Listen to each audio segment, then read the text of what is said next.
오늘 읽은 말씀에 근거해서 이사야 20강의 23번째로 여호와께서 내게 기름을 부으사라고 하는 제목으로 말씀드리겠습니다. 오늘 읽은 이 말씀에 보면 하나님께서 메시아를 통해서 이루실 일에 대해서 말씀합니다. 여호와의 영이 내게 내리셨다라고 그렇게 이야기를 하죠. 여호와의 영, 초자연적인 지혜와 능력을 가져다주는 그와 같은 영입니다. 그리고 말씀을 통해서 지상에 하나님의 정의와 공의 또 하나님의 뜻이 펼쳐지도록 하는 그와 같은 영입니다. 사무엘하 23장 1절부터 7절에 보면 다윗의 마지막 말이 나옵니다. 이 다윗의 마지막 말에 보면 다윗이 메시아의 역할과 기능에 대해서 찬양하는 대목이 나옵니다. 이 대목에서 여호와의 영이 다윗을 통해서 이렇게 말씀합니다. 그는 돋는 해의 아침빛 같고 구름 없는 아침 같고 비 내린 후에 광선으로 땅에서 움이 돋는 새풀 같으리라 라고 그렇게 묘사하고 있습니다. 오늘 본문에도 보면 여호와의 영이 메시아에게 임하여서 좋은 소식을 전하게 합니다. 이 좋은 소식은 바벨론으로부터의 구원, 해방, 그리고 그것보다 더 큰 구원을 포함하고 있습니다. 단순히 바벨론으로부터 해방되는 그것만이 아니라 그것 플러스 그것보다 더 큰 구원에 대해서 이야기를 하고 있습니다.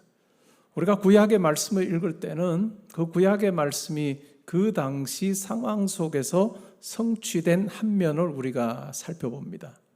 그리고 그것이 끝이 아니라 그 구약의 그 말씀이 신약에 와서 어떻게 궁극적으로 성취되었는가라고 하는 이중적인 예언의 측면을 살펴보는데요. 오늘 우리가 읽은 이 구절도 그와 같은 이중적인 예언이라고 하는 것이 정확하게 적용이 되는 그와 같은 구절이라 할 수 있습니다. 그 좋은 소식은 바벨론으로부터 해방되어 포로의 자리에서 이제 귀환할 것에 대한 그와 같은 구원에 대한 소식과 더불어서 그것보다 더 큰 구원에 대해서 이야기를 합니다. 다르게 말하면 하나님의 승리이죠. 바벨론의 포로로 잡혀간 이스라엘 백성들을 보면서 많은 민족은 이 이스라엘의 신인 야훼가 패배했다라고 그렇게 생각을 했습니다. 자기의 선민이라고 만방에 떠들었던 그와 같은 이스라엘 백성들 하나 지키지 못하는 그와 같은 나약한 신처럼 그렇게 여겨졌습니다. 그러나 오늘 본문을 보면 그 하나님께서 마침내 자기 백성을 자기 땅으로 돌아가게 하시는, 범죄하여서 고난을 당하고 그리고 마침내 그 백성을 다시 자기의 땅으로 돌아가게 하시는 하나님의 승리에 대한 이야기가 담겨 있습니다. 1절에 보니까 가난한 자에게 아름다운 소식을 전하게 하려 하십니다 라고 그렇게 이야기합니다. 가난한 자에게 좋은 소식이 전해집니다. 여기서 말하는 가난한 자는 물질적으로 가난한 자에 국한되지 않습니다. 그리고 압제받는 소수로 한정 지을 필요도 없습니다. 죄를 포함해서 어떤 이유든지 고통당하고 어려움 당하는 모든 일을 다 포함하는 것이라고 우리가 생각할 수 있습니다. 마태복음 9장 12절 13절에 보면 예수님께서 이렇게 말씀하십니다. 예수께서 들으시고 이르시되 건강한 자에게는 의사가 쓸데없고 병든 자에게라야 쓸데있느니라. 너희는 가서 내가 긍휼을 원하고 제사를 원하지 아니하노라 하신 뜻이 무엇인지 배우라. 나는 의인을 부르러 온 것이 아니요 죄인을 부르러 왔노라 하시니라. 예수님께서는 죄인들과 함께 식탁 교제도 하고 또 함께 어울리셨습니다. 그 당시 사회에서 손가락질 당하던 장녀와 세리와 죄인들과 그와 같은 사람들과 함께 식사도 하셨고 그들을 하나님 나라 백성으로 부르시고 초대하셨습니다. 그런 모습을 보았던 바리새인들이 거룩하게 살고 경건하게 산다라고 생각하면서 그들과 상종하지 않았던 바리새인들이 보기에는 참으로 예수라고 하는 이 청년의 행동이야말로 어처구니 없는 그 같은 행동처럼 보였습니다. 그때 예수님께서 하시는 말씀이 그겁니다. 건강한 자에게는 의원이 쓸데없고 의사가 쓸데없고 병든 자에게라야 쓸데있다. 그리고 나는 의인을 부르러 온 것이 아니라 죄인을 부르러 왔다라고 그렇게 말씀합니다.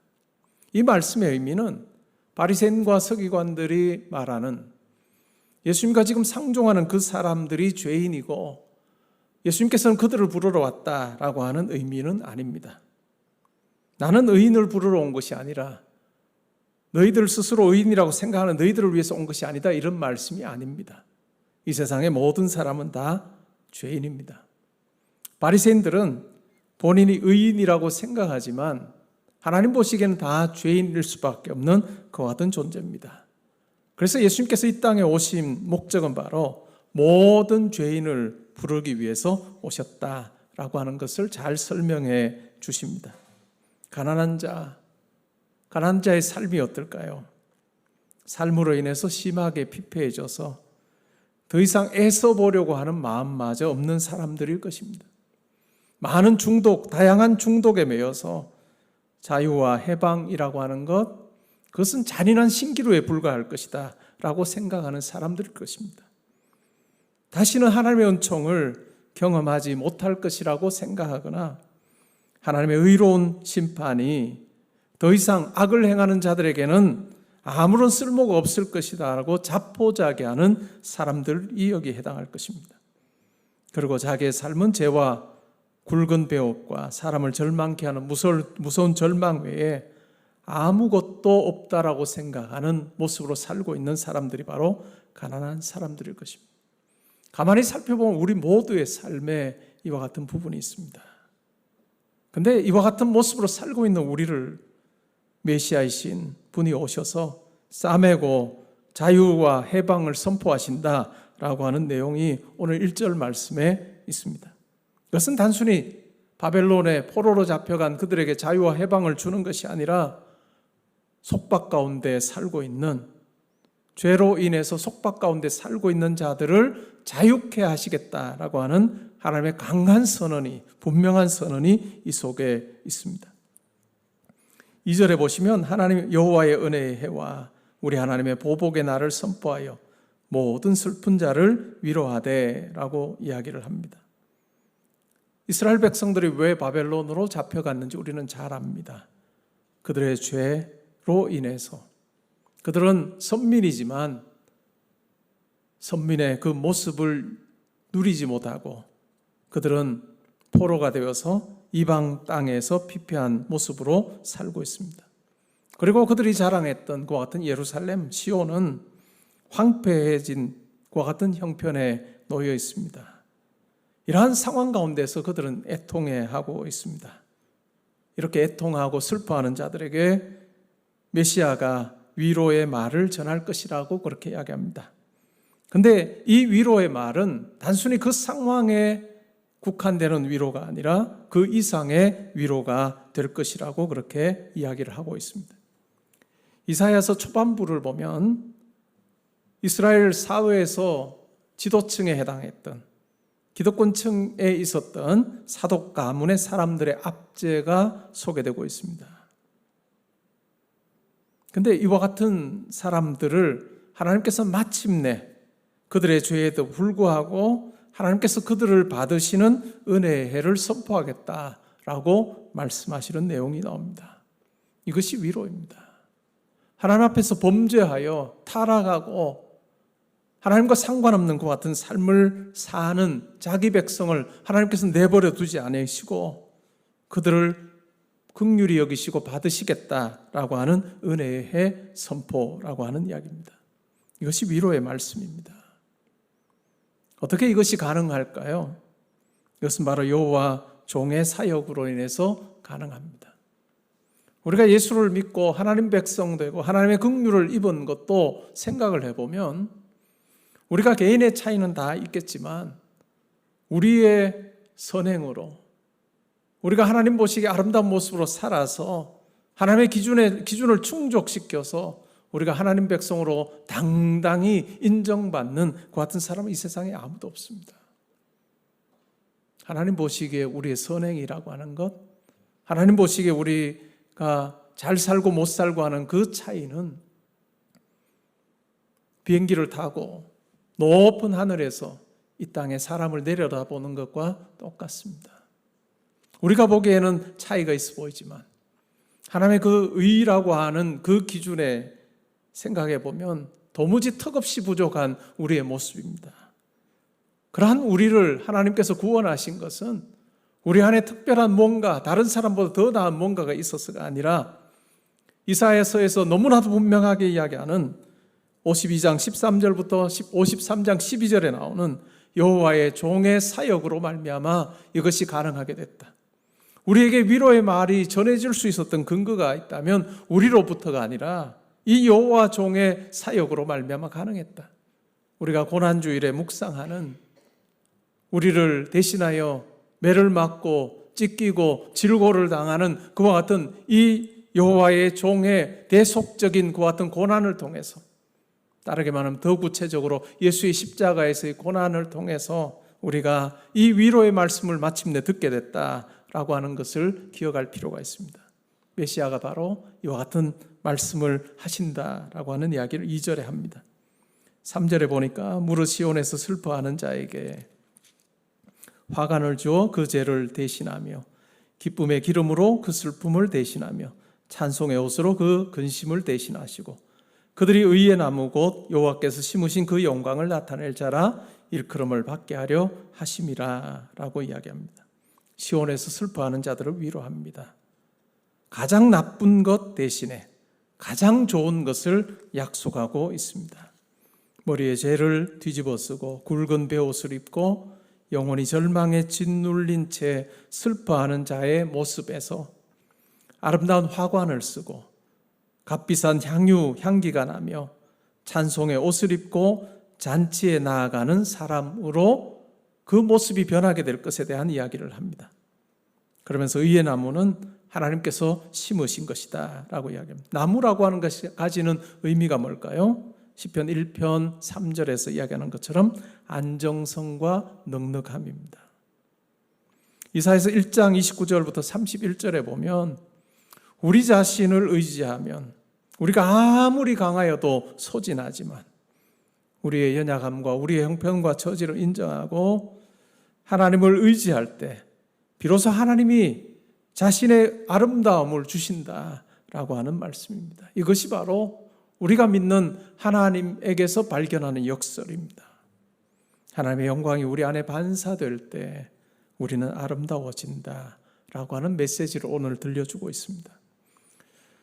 이 이사야서 61장 1절 이하의 말씀을 예수님께서는 누가복음 4장 16절부터 21절에서 나사렛 회당에서 이 말씀을 읽고 이렇게 말씀합니다. 이 말이 오늘 너희 귀에 응하였느니라. 이 말이 오늘 너희 귀에 응하였느니라. 하나님께서 이사야 선지자를 통해서 61장 1절부터 3절에 하셨던 이 예언이 바로 예수 그리스도를 통해서 성취되었다라고 그렇게 말씀하시면서 예수님께서 이 땅에 오신 목적, 그리고 그분이 무엇을 위해서 사셔야 하는지 예수님의 사명 선언문에 대해 선언문처럼 이렇게 말씀하고 계십니다. 예수님이 이 땅에 오셔서 이루셔야 하는 일임을 이야기하고 있습니다. 예수님께서 이 땅에 오셔서 메시아로 오셔서 이루신 일이 뭘까요? 그것은 바로 자유와 해방입니다. 이사야 선지자가 말씀을 선포할 때 바벨론으로부터의 해방, 자유가 아니고 또 예수님께서 이 말씀을 하실 때 이스라엘 로마의 압제 가운데 있어서 이 압제로부터의 자유와 해방이 아니라 사탄과 죽음의 권세로부터의 해방입니다. 예수를 만난 자에게 일어나는 변화가 있다면 바로 이 자유와 해방을 누리는 것입니다. 이 자유와 해방은 이 세상에 어떤 것도 줄 수 없는 것입니다. 많은 사람들이 물질을 얻으면 자유케 되리라고 생각을 합니다. 그러나 물질은 이와 같은 자유를, 해방을 줄 수 없습니다. 어떤 자리에 오르게 되면, 권력을 가지게 되면 이와 같은 자유와 해방을 얻을 수 있을 것처럼 착각합니다. 그러나 어떤 권력도, 어떤 자리도 이와 같은 자유와 해방을 주지 못합니다. 오직 메시아이신 예수님을 만날 때 우리에게는 이 자유와 해방이 주어진다는 것입니다. 제가 참 좋아하는 기독교 작가 중에 한 분이 오스 기니스라고 하는 분이 있습니다. 그분의 책은 굉장히 논리적이기도 하고 또 내용이 한 챕터 안에 내용이 많습니다. 그래서 우리가 그와 같은 책을 영어로 표현하면 굉장히 덴스하다라고 그렇게 표현을 합니다. 그러니까 한 챕터에 정말 많은 내용이 담겨 있어서 그 한 챕터로 그냥 한 책을 써도 될 정도로 내용이 아주 촘촘하게 이렇게 잘 짜여져 있습니다. 이 오스기니스의 대표작 소명이라고 하는 책이 있습니다. 그 책에 나오는 내용입니다. 존 콜트레인이라고 하는 재즈의 성인으로 불리는 재즈 색소폰 연주자가 있었습니다. 그는 한때 마약에 취해서 살다가 죽을 고비를 넘기고 돌이켜서 주님 안에서 새로운 삶을 살게 됐습니다. 회심한 그는 이전보다 더 신들린 그와 같은 연주를 했습니다. 그가 한 번은 온 힘을 다하여서 사랑, Love Supreme이라고 하는 사랑의 노래를 연주한 후에 그는 이렇게 고백했다고 합니다. Nunc dimittis, Nunc dimittis. 이 말은 시몬이 이 땅에 오신 예수님을 끌어안고 드린 축복의 기도, 그것을 누가복음 2장에 나오는 축복의 기도를 라틴어 성경으로 옮겼을 때 그 기도의 첫 번째 두 단어가 바로 Nunc dimittis라고 하는 말입니다. 이제는 놓아주시는도다. 시몬이 아기를 안고 하나님을 찬송하여 이렇게 말합니다. 주제여 이제는 말씀하신 대로 종을 평안히 놓아주시는도다. 시몬은 기도의 사람이었고 메시아를 보기 전에는 자기가 죽지 않을 것이다 라고 하는 약속을 받았습니다. 그리고 그가 마침내 아기 예수님을 보았을 때 이제는 종을 평안히 놓아주십니다 라고 그렇게 마지막 힘을 다해서 축복하는 같은 내용이 나옵니다. 콜트레인 또한 영혼을 쏟은 최고의 연주를 한 후에 똑같이 고백했습니다. 생명보다 소중한 진리를 발견한 사람, 그 길을 향해서 온 영혼을 바쳐 달려간 사람의 당당한 고백이라 할 수 있습니다. 자기를 사로잡았던 마약으로부터, 자기를 사로잡았던 이 세상의 여러 것으로부터 하나님께서 나를 이제 놓아주십니다. Nunc dimittis라고 하는 이 이야기를 했다고 합니다. 우리 삶에도 마찬가지입니다. 때로는 세상의 여러 가지 것들이 우리를 얽어매고 우리를 붙잡고 있을 때가 있습니다. 그때 우리가 우리의 메시아이시고 우리의 주님 되시는 예수님을 의지하며 예수님이 주시는 참된 자유와 해방을 우리의 마음속에 갈구하며 또 우리에게 이미 허락해 주신 것을 우리가 다시 더듬어 찾을 때 우리의 입에서도 Nunc dimittis라고 하는 이 말이 나오게 될 것입니다. 요한복음 17장 13절에 보면 예수님의 기도가 나옵니다. 이렇게 기도하십니다. 지금 내가 아버지께로 가오니 내가 세상에서 이 말을 하옵는 것은 그들로 내 기쁨을 그들 안에 충만히 가지게 하려 함이니이다. 자유와 기쁨이 충만하게 해달라는 예수님의 간구입니다. 우리가 예수를 믿을 때, 우리가 하나님을 믿을 때 하나님께서 우리에게 주기를 원하시는 것이 있다면 그것은 바로 기쁨입니다. 이 세상이 줄 수 없는 기쁨입니다. 하나님만이 주실 수 있는 그 기쁨을 우리가 누리게 해달라, 충만히 가지게 해달라라고 그렇게 예수님께서 간구하고 계십니다. 세상의 다른 것에 우리의 시선이 쏠리지 않고 세상의 외적인 것에 우리의 눈이 멀지 않고 하나님께서 우리에게 허락하신, 우리의 내면에 허락하신 이 놀라운 변화, 회복을 우리가 생각할 때 우리 가운데 주어진 참 기쁨을 우리는 확인하게 될 것입니다. 때로는 우리가 세상에서 부족함이 있고 어떤 형편 가운데 우리가 살면서 결핍을 우리가 경험한다 할지라도 그것과는 비교 안 되는 하나님의 그 기쁨과 그 자유와 그 해방을 우리가 확인하게 될 때 우리는 역설적인 기쁨과 역설적인 감사를 우리가 하게 된다라고 하는 것입니다. 자존감, 성도로서의 자존감, 그것은 외적인 성취로 인위적으로 만드는 것이 아닙니다. 세상의 많은 유명인들의 자서전을 보다 보면 본인의 개인의 삶에서 공적으로 드러날 때는 참 멋지게 사는 것 같으나 개인의 삶에서 느끼는 불안함을 적는 경우가 많습니다. 때로 어떤 사람은 높은 건물에서 떨어지는 꿈을 꾼다고 합니다. 그리고 절벽에서 떨어지는 꿈을 꾼다고 합니다. 겉으로는 자존감이 강한 사람처럼 보이나 내면적으로는 그렇지 못한 것입니다. 두려움으로 움츠린 어두운 자로 사는 사람들이 얼마나 많은지 모릅니다. 20세기 기독교 사상가였던 C.S. 루이스는 예수를 믿기 전에 자기에 대해서 이야기하면서 내 내면은 숨겨진 두려움의 보유권과 같았다라고 그렇게 이야기를 하고 있습니다. 그러나 예수를 만날 때 은둔 자가 아니고 움츠러드는 자가 아니라 우리를 얼마나 존귀하게 여기시는지를 우리로 하여금 깨닫게 하시는 그 하나님을 만날 때 우리는 진짜 우리의 가치가 무엇인지를 확인하게 됩니다. 이 세상에 돈으로도 살 수 없고 어떤 것으로도 살 수 없는 예수 그리스도를 통해서 하나님의 자녀가 된 그것을 우리가 확인하게 될 때 우리 가운데 자존감, 존귀함이 우리 가운데 분명하게 새겨지게 됩니다. 시편 16장 8절부터 11절에서는 이렇게 말합니다. 내가 여호와를 항상 내 앞에 모시며 그가 나의 오른쪽에 계심으로 내가 흔들리지 아니하리로다. 이러므로 나의 마음이 기쁘고 나의 영도 즐거워하며 내 육체도 안전히 살리니 이는 주께서 내 영혼을 소홀히 버리지 아니하시며 주의 거룩한 자를 멸망시키지 않으실 것임이니이다. 주께서 생명의 길을 내게 보이시리니 주의 앞에는 충만한 기쁨이 있고 주의 오른쪽에는 영원한 즐거움이 있나이다. 다윗이 이와 같이 고백합니다. 하나님과 함께하는 그 삶이 충만한 기쁨이고 영원한 즐거움입니다 라고 하는 분명한 고백이 있습니다. 예수님께서 오셔서 우리로 하여금 이 고백을 하며 살도록 우리 가운데 놀라운 은혜를 베풀어 주셨습니다. 우리의 변화, 그것은 내면으로부터 시작된 것입니다.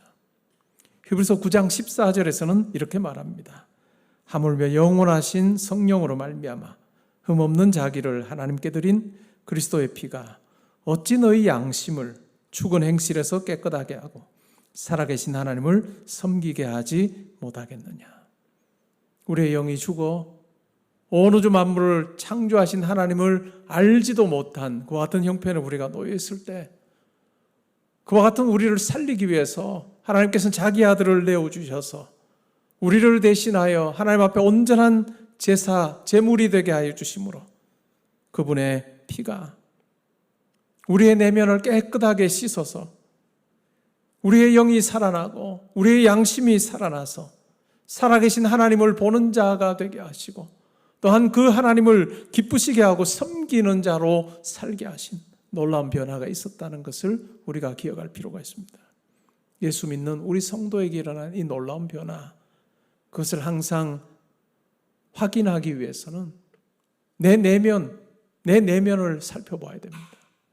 내 외적인 상황 가지고 하나님께서 나를 사랑하시는가, 내가 정말 하나님 백성답게 살고 있는가를 확인하려고 한다면 우리는 넘어질 수밖에 없습니다. 때로는 하나님께서 나를 이와 같은 형편에 두신 것, 과연 하나님께서 나를 사랑하시는 것 맞는가? 성경에 보면 고난당하는 자리에 있을 때 정말 하나님께서 나를 버리지 않으신 것 맞는가? 라고 많은 성도들이 물음을 던졌던 것처럼, 그러나 그 물음에 대해서 성경 여러 곳에서 고난이 있고 어려움이 있다는 것은 하나님께서 사랑하신다고 하는 증거라고 하는 것을 이야기해 주는 많은 대목을 우리가 발견하게 됩니다. 그리고 그와 같은 형편과 처지 있을 때에도 하나님께서 우리 마음속에 허락하신 그 기쁨과 그 평강과 그 자유함과 그 해방은 거두어 가지 않으신다는 것을 우리가 기억할 필요가 있습니다. 우리가 어려움의 자리에 있을 때, 힘든 상황 가운데 있을 때 우리 마음에 허락하신, 우리의 생각에 두시고 우리의 영에 허락하신 그 자유를, 그 평강을 우리가 곱씹어보고 또한 우리가 고백하게 되고 묵상하게 될 때, 그리고 그것을 읊조리게 될 때 하나님께서 우리의 내면에서부터 흘러넘치게 하는 그와 같은 생수의 강물을 통해서 우리의 외적인 여러 가지 부분들도 고치시고 회복시키시는 그 같은 놀라운 일을 행하실 것입니다. 그러기에 우리 성도는 자기의 내면에 허락하신 하나님의 그 사랑과 긍휼을 잊지 아니하는 것입니다. 그러할 때 우리는 어떤 상황 속에서도 담대하게 이겨낼 수 있는 그 같은 힘을 얻게 되는 것입니다. 이 내면의 변화, 그것을 잘 설명하는 하나의 그림이 바로 오늘 본문에 나오는 3절에 보면 장례식을 준비하는 자처럼 보였던 사람이 죄를 그리고 슬퍼하면서 죄를 뒤집어쓰고 베옷을 입어야 하는 그 사람이 이제는 결혼식을 준비하는 자로 사망의 통보가 아니라 결혼식 초대장과 같은 하나님의 놀라운 초대를 경험하게 됩니다. 새로운 피조물이 되는 영적인 변화를 이야기합니다. 저는 주례를 많이 했습니다. 주례를 하면서 결혼식장에 행진하며 들어오는 그 신부의 모습을 보면 정말 환하게 웃으면서 이렇게 참 밝은 모습으로 한 사람의 아내가 되고 또 한 가정의 어머니가 될 사람이라고 하는 그 모습을 생각할 때마다 우리가 생각해 볼 수 있는 가장 아름다운 모습 중에 하나다 하는 생각을 할 때가 많습니다. 하나님께서 바로 우리 성도를 그러한 모습으로 불러주셨고 그러한 모습으로 우리가 평생 살기를 원하십니다. 상주에서 신부로 이와 같은 놀라운 변화, 그리고 우리가 의의 나무로 불려지면서 유배에서 귀환하는 이스라엘 자손의 행진을 기쁘게 알리고 레바논의 나무처럼 회복된 성전의 바닥을 장식하는, 그래서 구원받은 백성의 아름다움과 기쁨의 비밀을 드러내는 자로 살게 하신다는 것을 우리가 기억할 필요가 있습니다. 내면의 의, 그것은 아름다움의 원천이고 자존감의 이유일 것입니다. 내가 스스로를 높여서 내 스스로를 존귀하게 여겨서 자존감을 가지는 것이 아니라 하나님께서 나를 존귀한 자 삼으셨다라고 하는, 도무지 변경하지 아니하시는 그와 같은 하나님의 은혜와 그 사랑이 내 가운데 머물러 있다는 것을 우리가 확인하게 될 때 우리는 하나님께 주시는 자존감을 경험하게 될 것입니다. 그 의로움, 그것은 스스로 만든 것이 아니라 하나님께서 영광 받으시려고, 우리의 삶을 통해서 영광 받으시려고 심어 놓으신 것이다 라고 하는 것입니다. 그러기에 우리 성도의 진정한 자존감은 이와 같은 모습으로 드러날 것입니다. 우리 삶의 기쁨은 내면으로부터 우리가 하나님의 구원받은 백성이라고 하는 것의 증거일 것입니다. 그리고 우리의 아름다운 인격은 우리 안에 하나님의 의로움이 있다라고 하는 것이 겉으로 드러나는 것이 되어야 될 것입니다.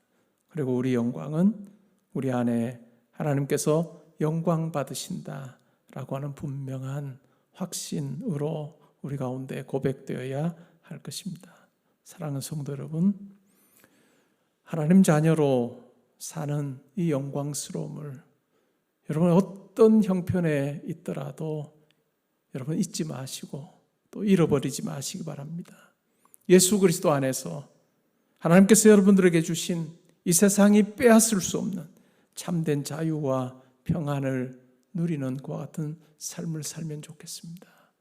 그러한 모습으로 우리가 하나님 의지하며 나갈 때 하나님께서 현재도 붙들어 주실 것이고 우리의 마지막 호흡하는 그 순간까지 붙들어 주셔서 하나님 자녀다운 아름다운 모습으로 살면서 많은 사람들에게 그 선하신 하나님을 드러내며 살게 하시는 그 은혜로운 삶을 사는 것이 가능하도록 하게 하실 것입니다.